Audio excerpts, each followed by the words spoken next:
अस्सलाम वालेकुम नाज़रीन, आप देख रहे हैं Naseem ज़राइट Pakistan.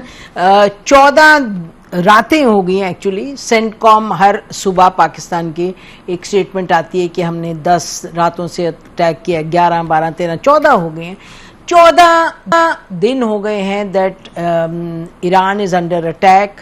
Straight of Hormuz में एक वॉर लाइक सिचुएशन है और यानी कि गाहे बगाहे अटैक होते हैं और जो शिप्स हैं मतलब उनके जो movement of oil is been reduce to 1/10 of जो जब MOU साइन हुआ था उसके बाद। अच्छा, और इस वक्त सिचुएशन ये है कि Houthis are in the game completely.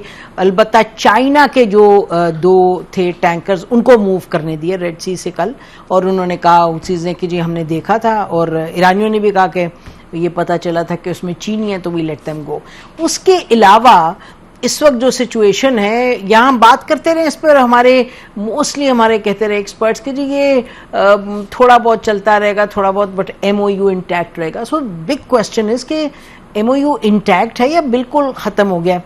As we speak हमें ये भी खबर है कि कल इसहाक डार साहब हमारे जो हैं फॉरेन मिनिस्टर, उनकी मीटिंग होगी अपने ईरानी हम मनसब से। ये भी याद रहे कि ईरानी जो इंटीरियर मिनिस्टर थे वो भी पाकिस्तान में आए 2 दिन, यहाँ भी कोई बात होती रही, कोई सालसी की बात। अब क्या Pakistan, what can Pakistan do in a situation like this, जबकि जो जंग है वो फैलती चली गई है।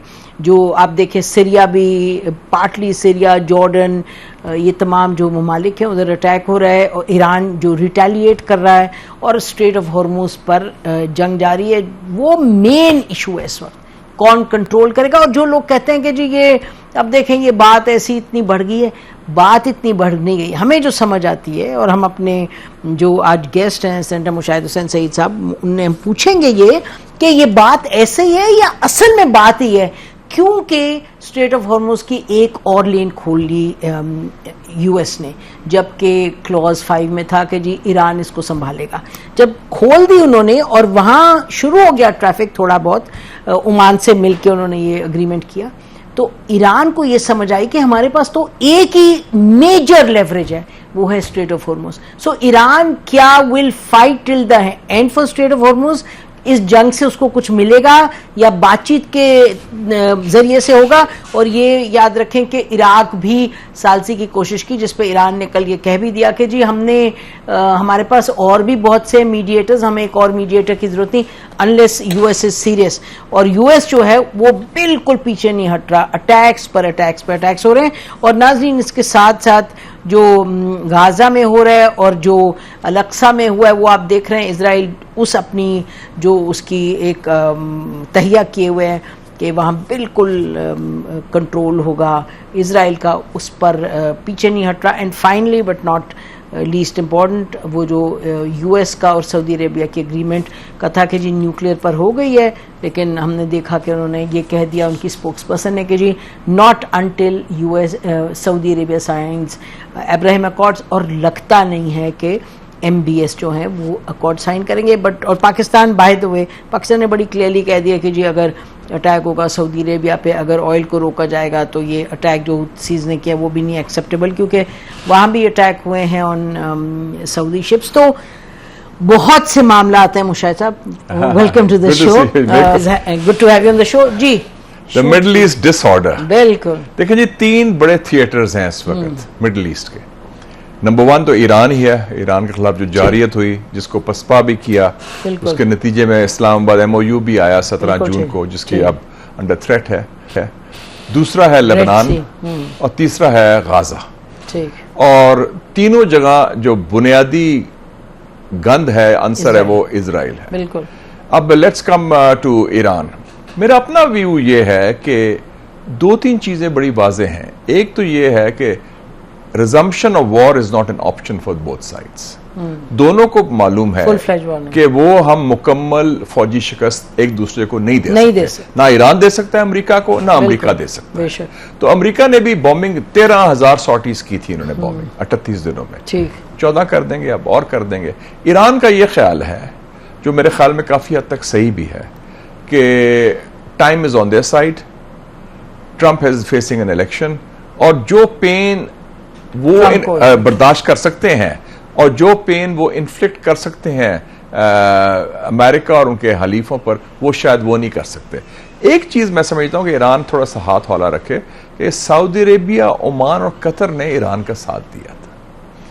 देखिए ना, unlike UAE, Kuwait and Bahrain जो बिल्कुल इजराइल कैंप में चले गए हैं, उन्होंने फिर भी इनके लिए आवाज उठाई, इनकी मीडिएशन की बात भी की।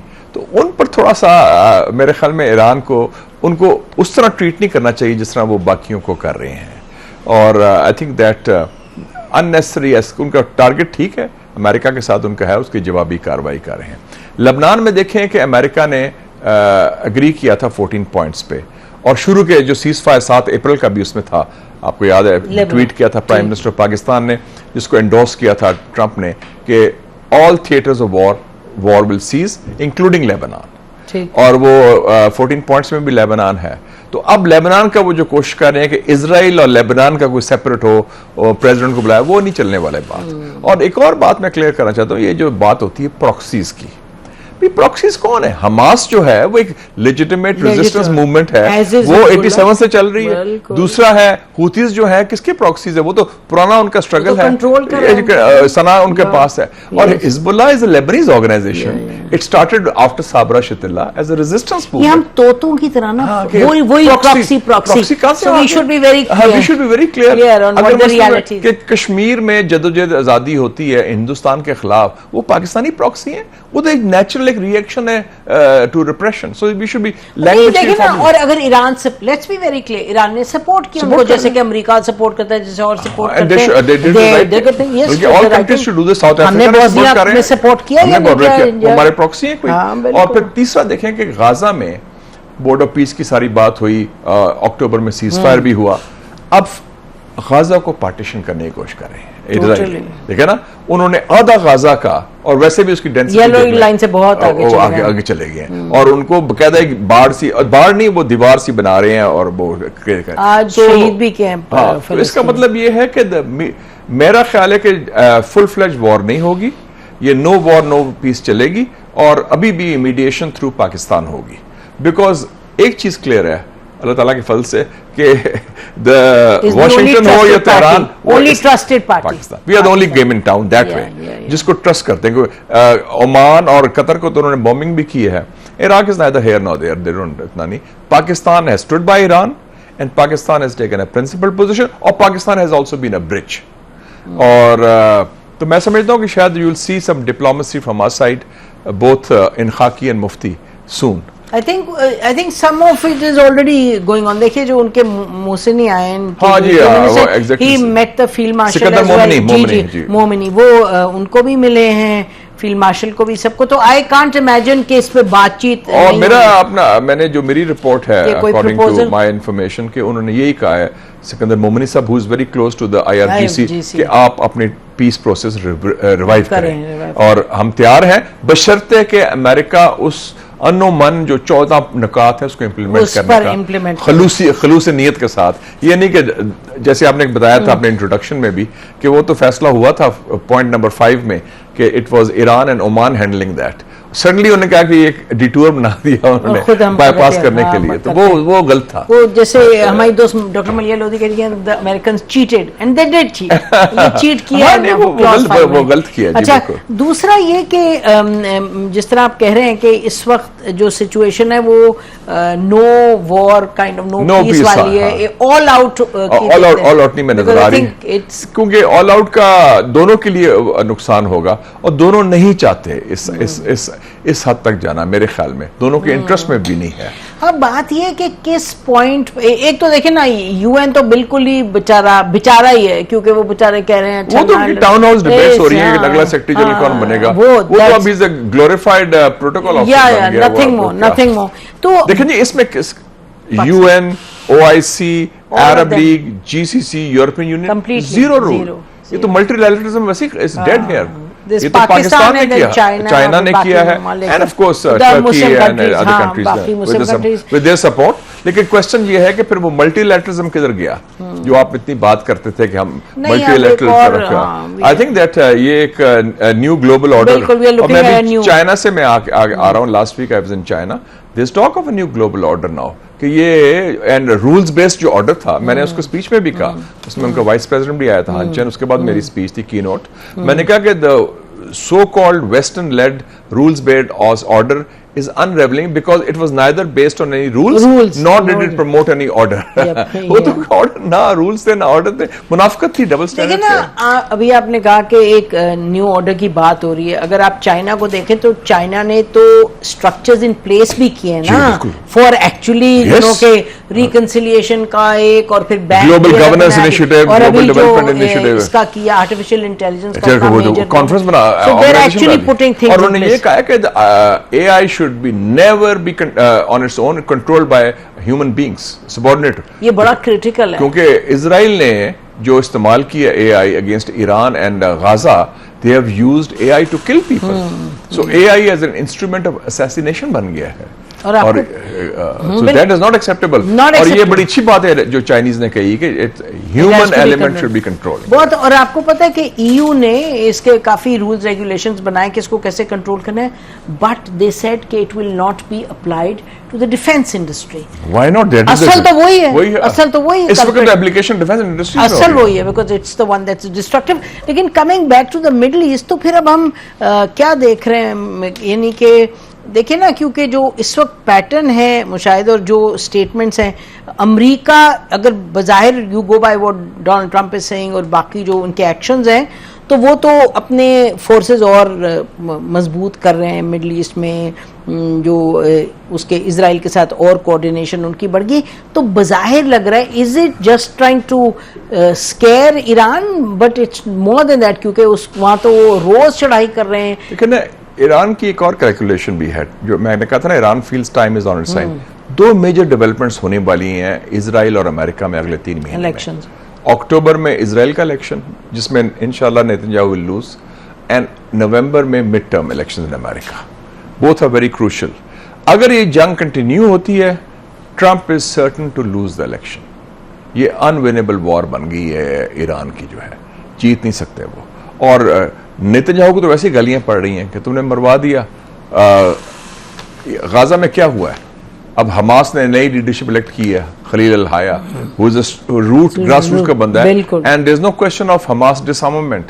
ना डिसआर्ममेंट होनी है हमास की, ना हिजबुल्लाह की। और जहां तक हूतीज जो अंसारुल्लाह का ताल्लुक है, तो आपको याद हो गया कि पिछले साल मार्च 2025 में ट्रंप इंतजामिया ने उनके साथ अकॉर्ड किया था। क्या अकॉर्ड था? कि आप हमें ना हमें प्रोटेक्ट करना, ठीक है ना, and Houthis kept their word, stood by there. तो वो इजराइल नाराज हुआ कि जी आपने इनको खुली छुट्टी दे दी है, आपको अटैक नहीं करते, बाकियों को करते हैं। It's also about Red Sea shipping और हाई इंटरनेशनल वाटरवेज में।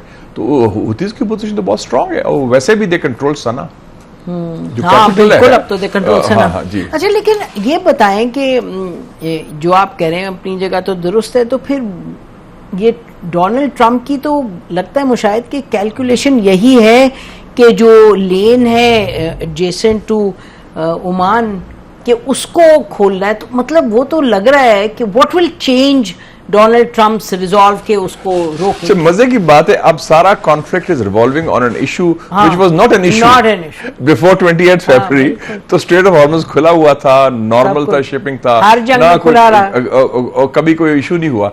इन्होंने खुद इशू क्रिएट किया, बिल्कुल, और उस इशू में खुद फंस गए हैं कि जी अब वो ईरान की तरफ से होगा, फलाना होगा। देखें जी, it's very simple, Iran is a stakeholder there and so is Oman. At the mouth में तो 21 मील है ना, तो 12-12 मील का इशू है, तो वो ईरान के पास, जैसे आपने फरमाया, जी वो लेवरेज है।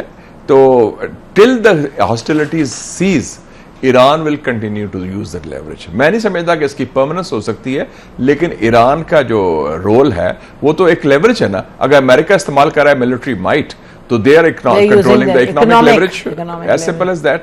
आपके पास वही है, जो हथियार आपके पास मजबूत है वो इस्तेमाल करेंगे ना जी, and that is what you did. तो फिर मतलब क्या हम क्या I think I expect that next 2-3 weeks में दे विल बी कुछ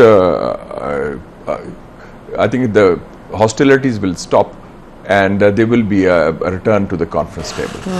What will prompt that? देखिए ना, अभी तक तो तेल की कीमत again it's crossed prompt TACO, Trump always chickens out. That's a good one. Taco. तो वो जो है वो लास्ट Is this original? नहीं वो है so तो Taco, I like वो I that. think that he'll play. Taco Trump. अच्छा, good. नाज़रीन ब्रेक लेते हैं, ब्रेक के बाद वापस आते हैं with us.